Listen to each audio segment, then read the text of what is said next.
श्री हरि बोलो ग्रंथराज श्रीमद् भगवद गीता जी की जय। नमस्कार दोस्तों, आज हम श्रीमद् भगवद गीता के अध्याय 6 श्लोक 30 की चर्चा करेंगे।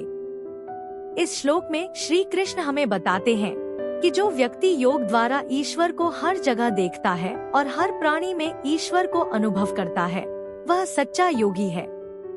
आइए इस दिव्य ज्ञान को समझें और अपनी जीवन यात्रा को प्रेरित करें। पिछले एपिसोड में हमने चर्चा की थी अध्याय 6 श्लोक 29 पर, जिसमें बताया गया कि ध्यान के माध्यम से एक योगी अपनी आत्मा को सभी प्राणियों में देख सकता है।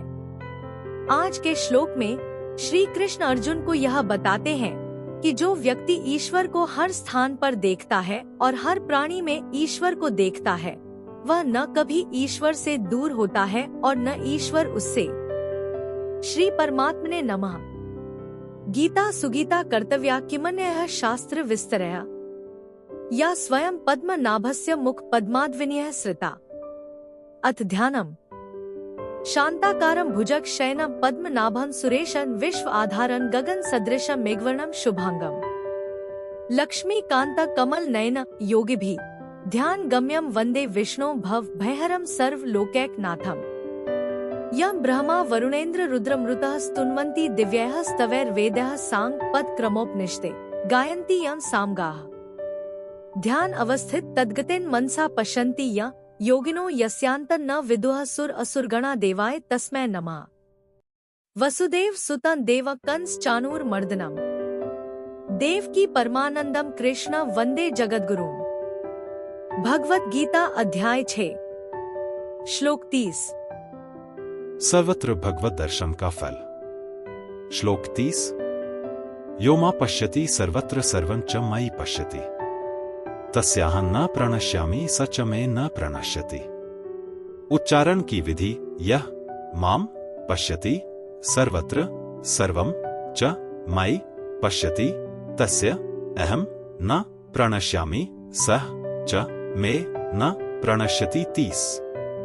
शब्दार्थ यह अर्थात जो पुरुष सर्वत्र अर्थात संपूर्ण भूतों में, माम अर्थात सबके आत्मरूप मुझ वासुदेव को ही व्यापक, पश्यति अर्थात देखता है, च अर्थात और, सर्वम अर्थात संपूर्ण भूतों को, मई अर्थात मुझ वासुदेव के अंतर्गत, पश्यति अर्थात देखता है, तस्य अर्थात उसके लिए, अहम अर्थात मैं, न प्रणश्यामि अर्थात अदृश्य नहीं होता, च अर्थात और, सह अर्थात वह, में अर्थात मेरे लिए, न प्रणश्यति अर्थात अदृश्य नहीं होता। अर्थ जो पुरुष संपूर्ण भूतों में सबके आत्मरूप मुझ वासुदेव को ही व्यापक देखता है और संपूर्ण भूतों को मुझ वासुदेव के अंतर्गत देखता है, उसके लिए मैं अदृश्य नहीं होता और वह मेरे लिए अदृश्य नहीं होता। 30। व्याख्या यो मा पश्यति सर्वत्र जो भक्त सब देश, काल, वस्तु, व्यक्ति, पशु, पक्षी, देवता, यक्ष, राक्षस, पदार्थ, परिस्थिति, घटना आदि में मेरे को देखता है। जैसे ब्रह्मा जी जब बछड़ों और ग्वाल बालों को चुरा कर ले गए, तब भगवान श्री कृष्ण स्वयं ही बछड़े और ग्वाल बाल बन गए। बछड़े और ग्वाल बाल ही नहीं, प्रत्युत उनके बेंत, सींग, बांसुरी, वस्त्र, आभूषण आदि भी भगवान स्वयं ही बन गए। यावद्वत्स्पवत्स्काल पक्वपूर यावत्करांघ्यादिकर्ण यावद्यष्टिविषाण वेणुदलशी ज्ञावद्विभूषाम्बरम् यावच्छील गुणाभिधाकृतिव्यो यावद् विहारादिकं सर्वं विष्णुमेण गिरोंगवद्जः सर्वस्वरूपो बभौ। श्रीमद्भा 0:10। 13। 19।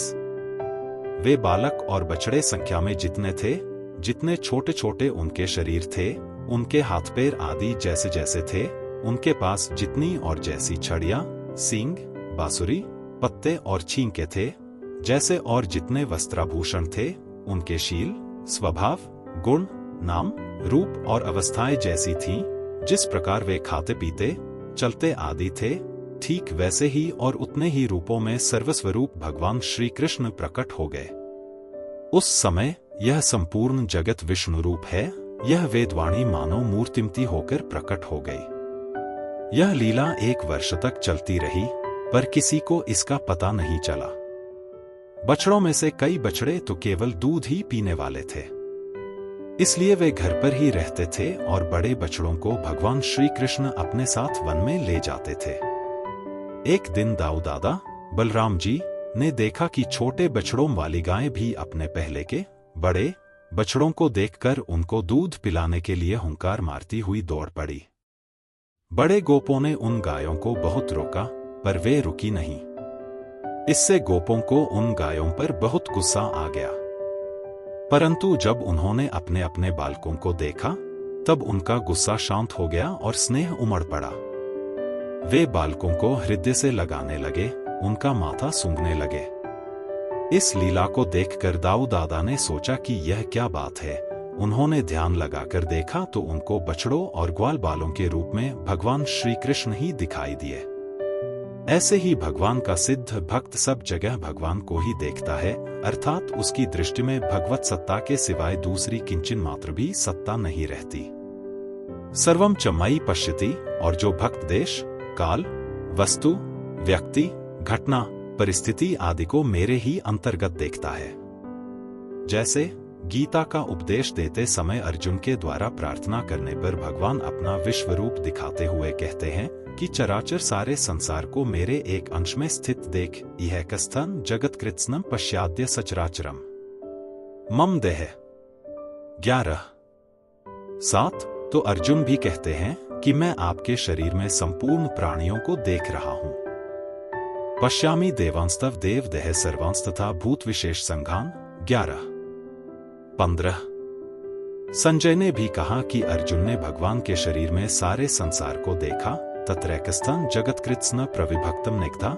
11:13 तात्पर्य है कि अर्जुन ने भगवान के शरीर में सब कुछ भगवत स्वरूप ही देखा। ऐसे ही भक्त को देखने, सुनने, समझने में जो कुछ आता है उसको भगवान में ही देखता है और भगवत स्वरूप ही देखता है। तस्याहं न प्रणश्यामि, भक्त जब सब जगह मुझे ही देखता है तो मैं उससे कैसे छिपूं, कहां छिपूं और किसके पीछे छिपूं। इसलिए मैं उस भक्त के लिए अदृश्य नहीं रहता, अर्थात निरंतर उसके सामने ही रहता हूं। सच में न प्रणश्यति, जब भक्त भगवान को सब जगह देखता है तो भगवान भी भक्त को सब जगह देखते हैं, क्योंकि भगवान का यह नियम है कि जो जिस प्रकार मेरी शरण लेते हैं मैं भी उसी प्रकार उनको आश्रय देता हूं। ये यथा मा प्रपद्यन्ते तांस्तथैव भजाम्यहम्। गीता 4:11 तात्पर्य है कि भक्त भगवान के साथ घुल मिल जाते हैं, भगवान के साथ उनकी आत्मीयता, एकता हो जाती है, अतः भगवान अपने स्वरूप में उनको सब जगह देखते हैं। इस दृष्टि से भक्त भी भगवान के लिए कभी अदृश्य नहीं होता। यहां शंका होती है कि भगवान के लिए तो कोई भी अदृश्य नहीं है। वेदाः समतीतानि वर्तमानानि चार्जुन भविष्याणि च भूतानि। गीता 7:26 फिर यहां केवल भक्त के लिए ही वह मेरे लिए अदृश्य नहीं होता, ऐसा क्यों कहा है? इसका समाधान है कि यद्यपि भगवान के लिए कोई भी अदृश्य नहीं है, तथापि जो भगवान को सब जगह देखता है उसके भाव के कारण भगवान भी उसको सब जगह देखते हैं। परंतु जो भगवान से विमुख होकर संसार में आसक्त है उसके लिए भगवान अदृश्य रहते हैं। नाह प्रकाशः सर्वस्य। गीता 7:25 अतः उसके भाव के कारण वह भी भगवान के लिए अदृश्य रहता है।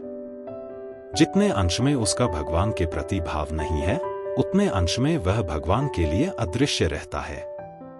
ऐसी ही बात भगवान ने 9वें अध्याय में भी कही है कि मैं सब प्राणियों में समान हूं, न तो कोई मेरा द्वेषी है और न कोई प्रिय है, परंतु जो भक्ति पूर्वक मेरा भजन करते हैं वे मेरे में हैं और मैं उनमें हूं।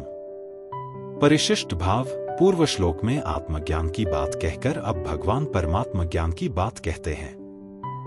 ध्यान योग के किसी साधक में ज्ञान के संस्कार रहने से विवेक की मुख्यता रहती है और किसी साधक में भक्ति के संस्कार रहने से श्रद्धा विश्वास की मुख्यता रहती है। अतः ज्ञान के संस्कार वाला ध्यान योगी विवेक पूर्वक आत्मा का अनुभव करता है। सर्वभूतस्थमात्मानं सर्वभूतानि चात्मनि। गीता 6:29 और भक्ति के संस्कार वाला ध्यान योगी श्रद्धा विश्वास पूर्वक परमात्मा का अनुभव करता है। यो मा पश्यति सर्वत्र सर्वं च मयि पश्यति। यो मा पश्यति सर्वत्र पदों का भाव है कि जो मेरे को दूसरों में भी देखता है और अपने में भी देखता है।